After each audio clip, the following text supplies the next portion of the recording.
দক্ষিণ দিনাজপুর জেলার গঙ্গারামপুর থেকে হলো বিজেপির পরিবর্তন যাত্রা। উপস্থিত রয়েছেন সুকান্ত মজুমদার। গঙ্গারামপুর থেকে পরিবর্তন যাত্রায় রওনা দিয়ে দক্ষিণ দিনাজপুরের ফুলবাড়িতে পরিবর্তন যাত্রায় স্বাগত সভা অনুষ্ঠিত হয়।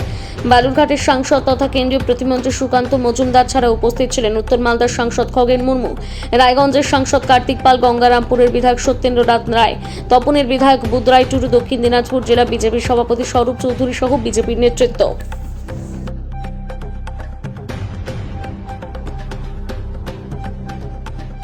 माता की, भारत माता की, महान देशेर महान नेता नरेंद्र मोदी जिंदाबाद। কেন হচ্ছে তার কারণ হচ্ছে আমরা বাংলায় প্রকৃত পরিবর্তন আনতে চাই। বাংলায় 11 সালে পরিবর্তন হয়েছিল, আমরা কি দেখলাম? লাল ঝান্ডা চলে গেল, তৃণমূলের ঝান্ডা চলে এলো। কোনো পার্থক্য নেই।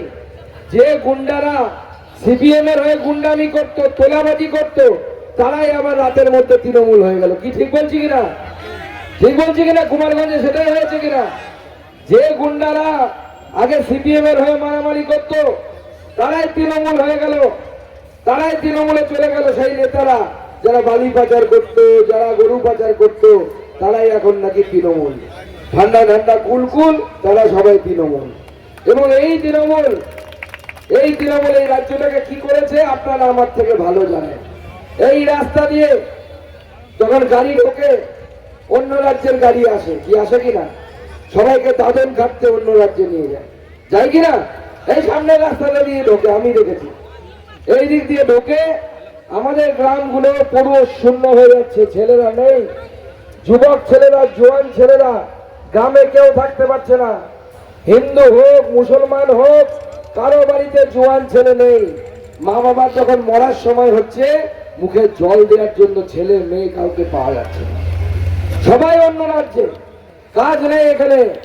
তাই বিজেপি ঠিক করেছে, আমার জেলার শুধু নয়, পশ্চিমবঙ্গের সব বেকার যুবকদের হাতে আমরা কাজ দেব। আর তার জন্য দরকার পরিবর্তন। আর সেই জন্য হচ্ছে এই পরিবর্তন যাত্রা। বিজেপি সেই জন্য পরিবর্তন যাত্রা নিয়ে বেরিয়েছে। আমরা সেই জন্য পরিবর্তন চাই, সেই জন্য আমাদের পরিবর্তন। আর বিজেপির এই যাত্রা দেখে মুখ্যমন্ত্রীর নাটক শুরু হয়ে গেছে। সেই নাটক কি? উনি কলকাতায় ধর্ণা করছেন। ধর্ণা করুন মুখ্যমন্ত্রী, কারণ এরপরে তো বিজেপির মুখ্যমন্ত্রী বসবে, আপনি বিরোধী দলনেত্রী হবেন। আজকে নয়, রোজ আপনাকে ধর্ণাটি করতে হবে। আর আপনার নাম মমতা দিদি থেকে ধর্ণা দিদি হয়ে যাবে। ধর্ণা দিদি নামে সবাই আপনাকে ডাকে। ভাইপো বড় বড় ডায়লগ দিচ্ছে, আমাদেরকে বলছে আমরা নাকি সাম্প্রদায়িক রাজনীতি করি। কে বলছে? ফিরহাদ হাকিম বলছে। যে ফিরহাদ হাকিমের ভিডিও এখনো ঘুরে বেড়াচ্ছে, সে বলছে আমরা কোন ধর্মকে ছোট বড় মনে করি না, সব ধর্মকে সমান মনে করি। সে লোককে বলছে যে যারা হিন্দু ধর্মে জন্মগ্রহণ করেছে তারা নাকি অভাগা। তোমাকে কে অধিকার দিয়েছে হিন্দু ধর্মকে ছোট করার? কোন ধর্মকে কেউ ছোট করার অধিকার কারো নেই। যে মানুষ নিজের ধর্ম, সে নিজের ধর্ম পালন করবে। আজকে সেই ফিরহাদ হাকিমের সাহেবের পরিবার দুবাইয়ে গিয়ে যুদ্ধ হচ্ছে, দেখেছেন তো টিভিতে? যুদ্ধ হচ্ছে, দুবাইয়ে গিয়ে আটকা পড়ে গেছে, আর বাড়ি আসতে পারে না। কে বাঁচাবে? মোদিজি বাঁচাও। যখন বিপদে পড়েছে তখন বলছে মোদিজি বাঁচাও।